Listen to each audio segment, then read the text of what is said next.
This feature brought to you by the global leader in water and energy solutions, Grundfos. Be, think, innovate. And on that theme, Dr. Adrian Saville, Chief Executive at Cannon Asset Managers, Professor at the Gordon Institute of Business Science. I was trawling the internet the other day, and it's better than trolling the internet because that's kind of mean and unkind. But I came across some commentary about a talk that you were giving about Costa Rica.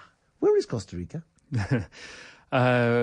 Tucked in Central America. So it's the part of the thin sliver of land that joins North and South America. If you want to travel north-south or south-north, you have to go through Costa Rica. Of course, if you want to go east-west, west-east, you go through Panama. You go Panama, and Venezuela's not far. So this is a bit of an economic outlier in quite a challenging region. Nicaragua, Honduras, these sorts of countries are its neighbors. Exactly. So if you point to the neighborhood as a prospect to finding places that might have done well, yeah, and you start the story when Costa Rica gets going in the early 1990s. When if you think of the neighborhood, Jamaica, Nicaragua, Honduras, Haiti, you've named them. This really is a bad neighborhood, and Costa Rica in the early 1990s is the worst of the bunch. Okay, so this is a good place to start because there are lots of great examples of economic turnarounds, the economic miracles.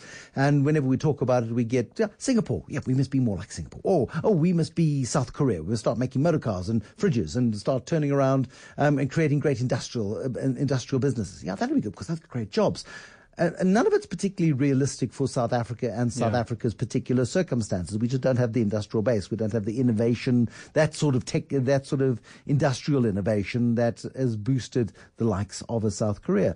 So is South Korea or Singapore useful for us in this context or not? I think they are, Bruce. Although, what they represent is probably a hop, skip, and a jump. And Justin Lin, the former World Bank chief economist, makes, I think, a helpful observation. He says, if your aspiration, I think we have aspirations, your aspiration should be to skip or swing or leap to something that is achievable.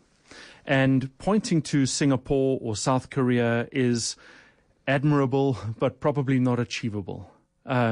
Whereas Costa Rica represents something that is more achievable, by which we mean its industrial base is closer to South Africa. It's far enough that it's a stretch target, but close enough that it's achievable. Its per capita income is far enough that it would be ambitious if we get there, but close enough that it would be a great result if we achieve it. All right. So Costa Rica, we're going to get to Costa Rica. What about Chile? Which I know you're a fan of Chile. The Chilean economy is a really interesting one, commodity-based economy, not dissimilar to South Africa. We've got a casino there. I think still Sun International invested in casinos there. We've had gold mining. Mr. Price tried to have a go there. Did they? Yeah.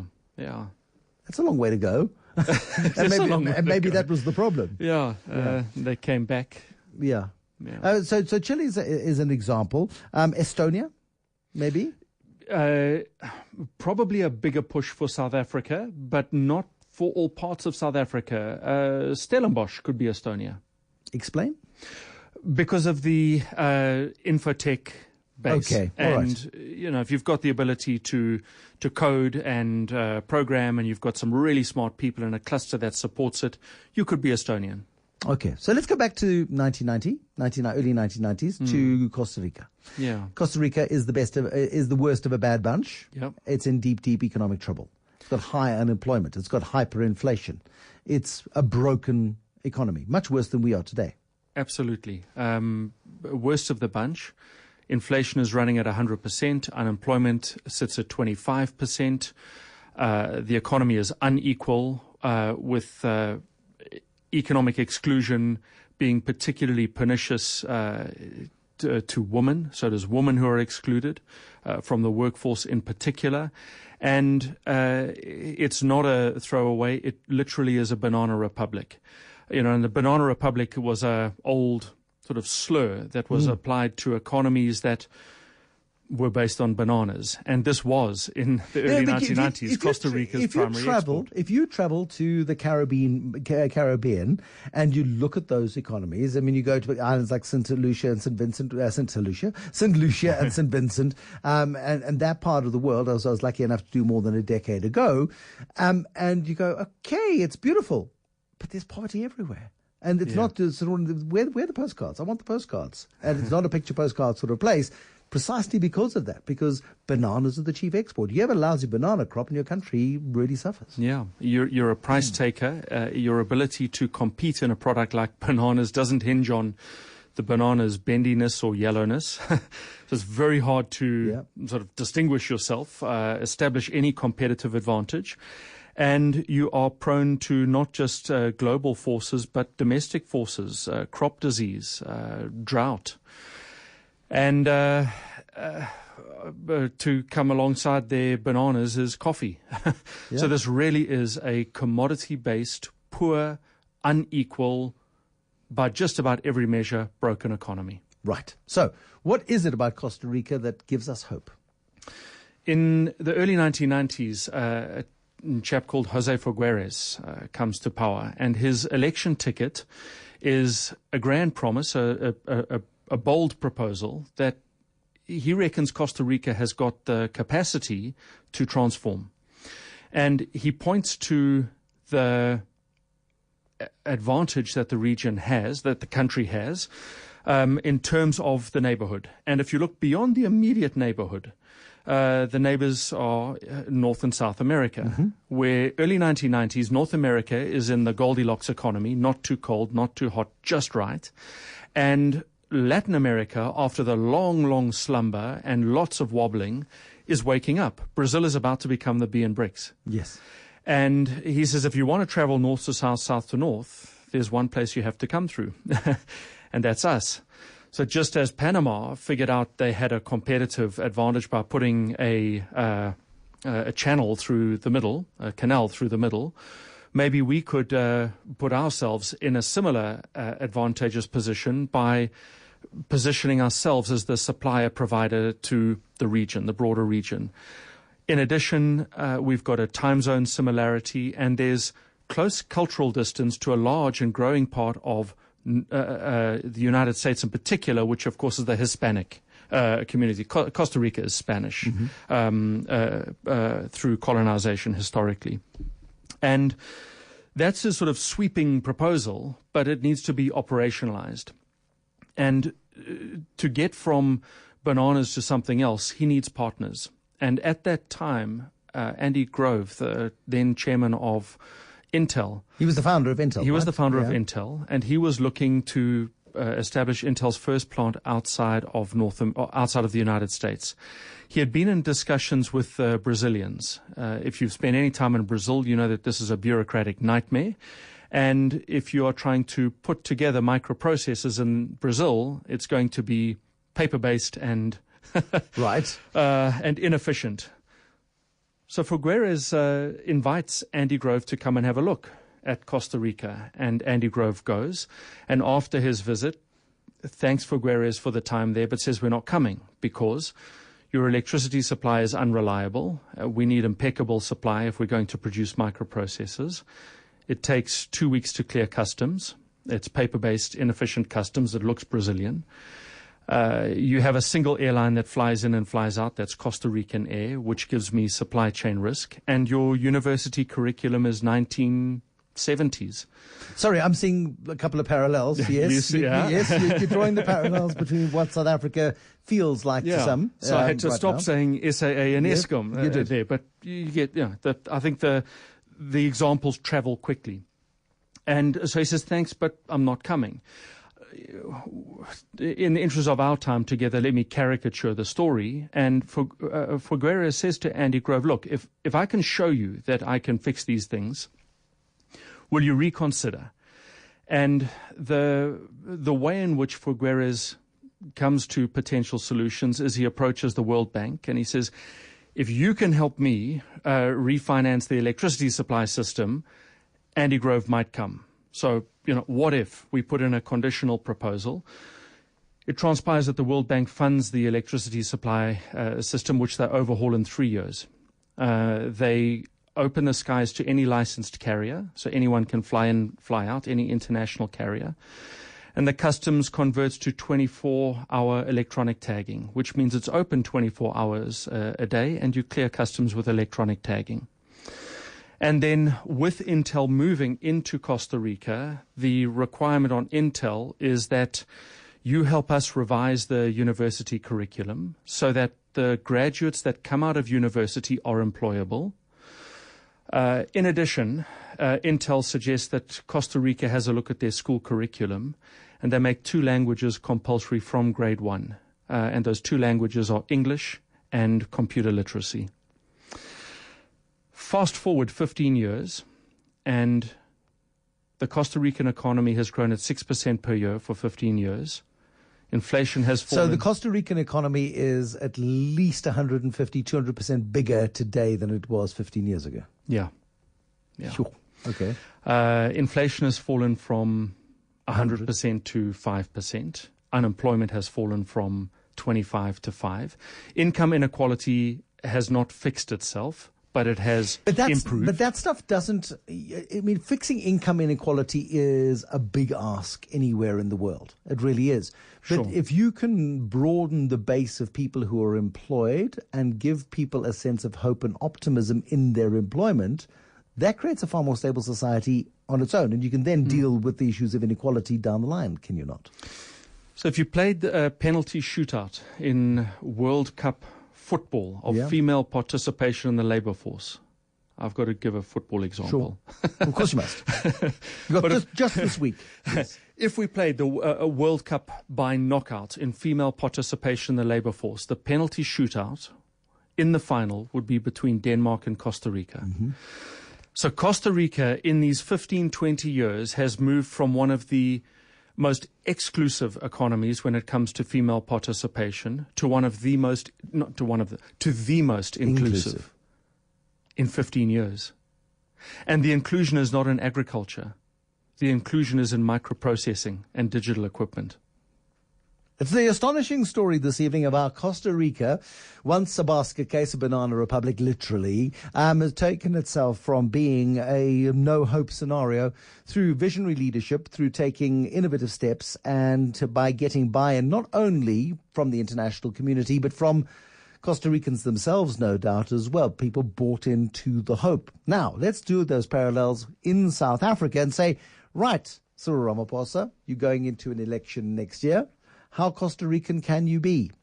We'll talk to Adrian Saville about that. He's the chief executive of Cannon Asset Managers, professor at the Gordon Institute of Business Science, looking at a case study of Costa Rica, a country that was far worse off than we are today, 15 years ago, and is now light years ahead, courtesy of sensible policy, implementation of that policy, and allowing people to earn a living for themselves, restore dignity, and make some money. Have you been to Costa Rica? 011-883-0702, 021-446-0567. Is it as good as Adrian Saville suggests it is? Leadership is obviously crucial. Political leadership is absolutely critical when it comes to economic turnarounds. And South Africa has been on the economic back foot for at least the past decade, as we've seen ourselves lose competitive advantages in so many aspects of our society and the way in which we perform as an economy. And it's left so many people behind. The president of Costa Rica, whose name was? Jose Figueres. 15 years ago, he delivered growth that South Africa could only dream about right now. But he did it a step-by-step systematic case. He had the advantage of the neighborhood. Yes, his immediate neighbors were a little bit tricky. South Africa's got a geographic disadvantage. We keep being told this, particularly when it comes to something like an SAA, of sitting at the southern tip of Africa. Yes, we're an economic powerhouse on this continent, but we don't have massively easy access to markets anywhere in the world. If you open up the skies and have profitable airlines flying in and out, that would be a start. Lots of profitable airlines fly in and out. Ours is not one of them, no. So I think that is it would be a hurdle. It is a hurdle to South Africa, the fact that our neighborhood doesn't have the same industrial base and the same appetite for goods and services as we do, and that achieving economies of scale and scope are not obvious for South Africa. But it's not as if Costa Rica transformed to become the world champion in swamping U.S. markets. They did not become Singapore. They just became a much better version of themselves. They just became a much better version of themselves. And that's the aspiration that Justin Lin speaks about. Don't target something that's 5 times your per person income. Go for something that's twice your per person income. And that'll get you out of bed, into work, and on the ladder. Well, to work, which is the absolutely critical part. Yeah. And it's about creating jobs, and it's about creating those opportunities for people to have jobs. One of the big things in South Africa right now, of course, is President Cyril Ramaphosa has got his task team of 5 corporate individuals, including Jacques Marie and others, and he's tasked them and said, go and get us $100 billion worth of investment over the next 5 years. Somebody mentioned to me this morning, and it's something that I must talk to Adrian Gore and to Brian Joffe about, but the 1.5 billion rand entrepreneurs fund that was set up by the CEO initiative 2 years ago now, maybe 3, hasn't been applied yet. And I wonder just what it's going to take for us to start really investing money in our own economy by way of example to foreign investors to say, we're prepared to put money in. Are you? Come. We're not going to match it rand for rand. We'll put in a rand, you bring 10. That'd be great. But we're prepared to put in that first rand. South Africa is investment starved. And there's no miracle here. The way that you achieve elevated and inclusive growth and build country competitiveness is you have to back your own balance sheet. And South Africa has been on an investment holiday would be a polite way to put it. We have been... It's been in an investment prison. It would be taken out of society. Yeah? Starved. And it's the public and the private sector that have had their hands behind their backs, holding off on investment decisions. And it's not just that we invest, it's that you want to put capital into the right things. So if we can stay with a Costa Rican example for the moment, I think it's really interesting that through the course of last year, Costa Rica did 300 days on alternative energy, uninterrupted. Whoa, okay. South Africa has one of the highest irradiation rates. The scientists will help me here. I think the terminology is right. We get lots of sunshine. We get lots of sunshine. And instead of talking about alternative energy, we want to go nuclear. Yeah. It's still on the table. It's not completely off. It beggars belief that Costa Rica can do 300 days and we want to go nuclear. Yeah. I mean, we are stuck in a particular paradigm, and maybe it's about the political security of our political leadership, whether once Cyril Ramaphosa, assuming he stays president of the ANC and does win an election next year, creates his own power base, can then start making tougher rules and calling the shots within his own party. Right now, it feels like the guy is busy. He's got the Cyril Ramaphosa Fire Brigade for his party, and he's got the Cyril Ramaphosa Fire Brigade for the economy. And he's being stretched very, very thin. Maybe that is a strategy of his opponents to keep him occupied and busy so that he can't succeed, which is madness, but it's a political possibility. Yeah, so I think, some of the examples that we've spoken about, and certainly the Chilean example and the Costa Rican example, include a leadership that is able to bring about national purpose and coherence, that there is a sense of purpose. That we are in this together, and it is our collective problem. And if I don't have a country, I don't have a company. Correct. Yeah, and vice versa. And you've got the six-pack. You talk about the six-pack that their countries need. Yeah. High saving trait. Bored of talking about it, we never get it right. But it's the first thing is we need... First ingredient. It's the first ingredient. Improving healthcare. And with all the best will in the world, NHI is not the solution to improving South Africa's healthcare. We're stuck in a particular dogma there. Can I pause you for a second? Interestingly, in 1948, Jose Figueres' grandfather was head of state in 1948. And as head of state, he abolished Costa Rica's army. He is the only head of state in the modern era to abolish a standing army. And especially at that time in world history. 1948, when this is not a good time to pull down the walls. Trump would be in his element in 48 building walls. And Jose Figueres' grandfather, in good Spanish tradition, is also Jose Figueres. Of course. And he said, I don't really get the purpose of a standing army, because if we are invaded, there's 2 million of us, there's 4 billion of them. What are we going to do? And he takes that budget spend and he diverts all of it to primary healthcare and basic education. Yeah.